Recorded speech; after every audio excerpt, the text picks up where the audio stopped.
उत्सव कुमार आप सभी का आपके अपने YouTube चैनल उत्सव मैथ्स में स्वागत करता हूं। आज की वीडियो में मैं आप सभी स्टूडेंट के लिए ग्रुप डी 6 अक्टूबर थर्ड शिफ्ट का एग्जामिनेशन समाप्त हो चुका है। उसमें जीके, साइंस और करंट अफेयर्स के कौन कौन से क्वेश्चन पूछे गए, उन सारे क्वेश्चन को मैं यहां पर लेकर आया हूं। ये सारे के सारे 100% ऑथेंटिक और जेन्युइन क्वेश्चन है जो कि आपके एग्जामिनेशन ग्रुप डी 6 अक्टूबर थर्ड शिफ्ट में पूछे गए।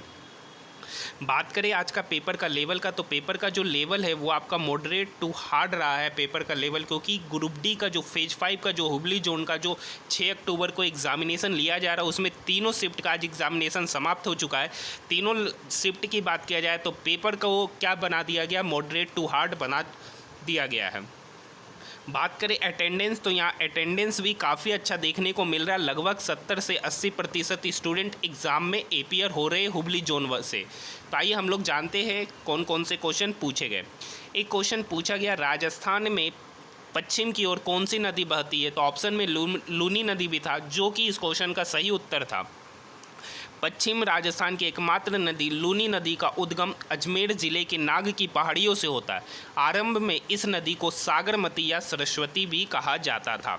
एक क्वेश्चन पूछा गया, भारत की पहली मस्जिद किस राज्य में है, तो भारत की पहली मस्जिद केरल के त्रिशूर में है। केरल के त्रिशूर में है, जिसे 629 ईस्वी में मलिक बिन दिनार ने कराया था।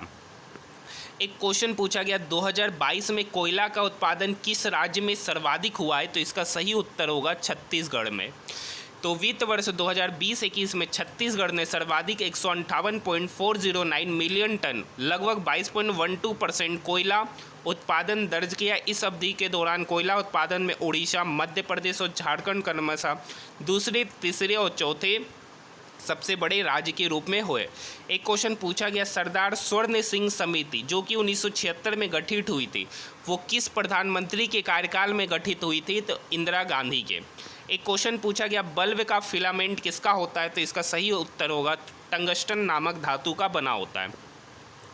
एक क्वेश्चन पूछा गया, धोवन सोडा बनाने में क्या चीज़ का प्रयोग किया जाता है, तो धोवन सोडा जिसका फॉर्मूला Na2CO3.10H2 होता है, इसे बनाने के लिए सोडियम क्लोराइड का प्रयोग किया जाता है।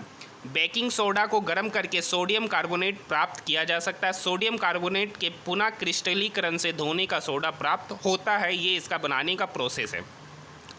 एक क्वेश्चन पूछा गया, पंचायती व्यवस्था में कौन नहीं है, ऑप्शन दे रखा था ग्राम पंचायत, जिला परिषद और भी कुछ दो ऑप्शन दे रखे थे।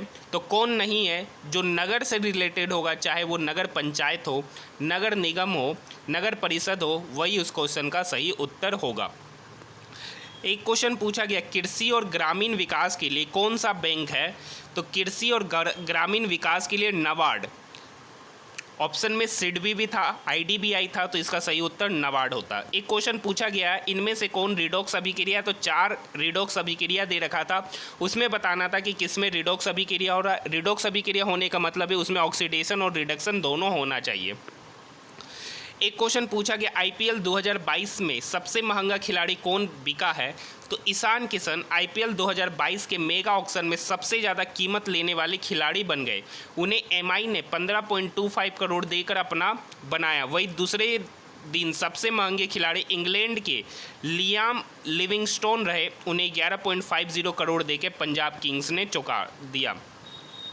बोमेन संपुट किससे घिरा होता है, तो बोमेन संपुट जो होता है वो नेफ्रॉन के अंत में होता है, और बोमेन संपुट के नीचे नलिका कोइल समीपस्थ नलिका बनाती है और फिर यह एक हेयर पिन टर्न का अनुसरण करती है, जिसे हेनले लूप कहा जाता है।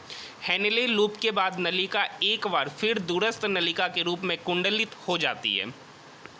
अब इसका एग्जैक्ट उत्तर तभी पता चलेगा जब आपको उसका ऑप्शन पता होगा। एक क्वेश्चन पूछा, इनमें से कौन पंचवर्षीय योजना के लिए सही है, तो एगो पीसी महालनोबिस करके 4 सेंटेंस दे रखा था। एक सेंटेंस में प्रथम पंचवर्षीय योजना, पीसी महालनोबिस, इस तरीके का 4 सेंटेंस दे रखा था पंचवर्षीय योजना के बारे में।